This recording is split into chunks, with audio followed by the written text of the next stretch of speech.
Zebur 132. Munaccat. Perverdigar, eski algaysen Davudni, onun tatkan cebir zulüm capalarını. Qasam içip Perverdigarga u mundaq vədiləni bergen idi. Yakup itiqat qılğan qadir Xudaga.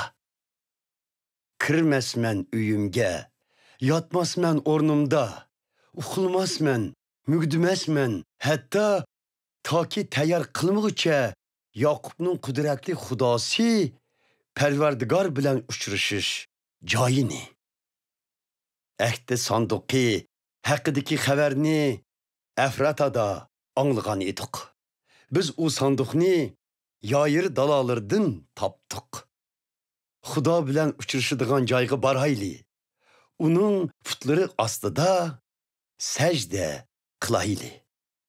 Ey Perverdigar, merhamet ibadetxananga, sana atalgan aramgahınga.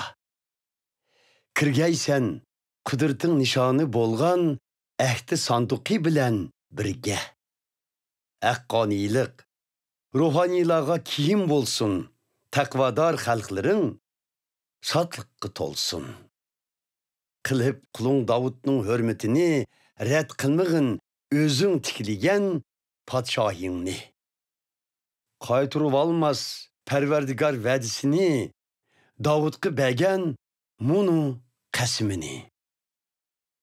Varis qilimen taxtinge, öz puştundun bolgan birsini.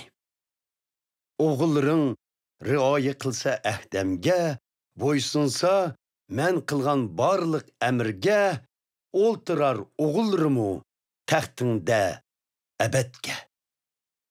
Şundaq, Perverdigar talğandır Siyonni. Biz bilen uçuşuşqa xalğandır bu yani. Aramgahim bu minin, məngügüdür u minin makanım. Xalğan men bu yani, men özüm. Berhaq, Siyonni ronak tapqızı men. Yoxsullarının qorsaqlarını toq qılımen. Kiydirmen ruhanilerga nicatlıq tonini, yanırtıdı tekvadarları tentenilik avazını.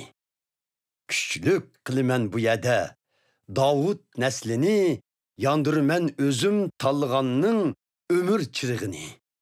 Kiydirmen düşmenlerge şermendilik tonini, parlaq qılımen Davud'nun beşidiki tacını.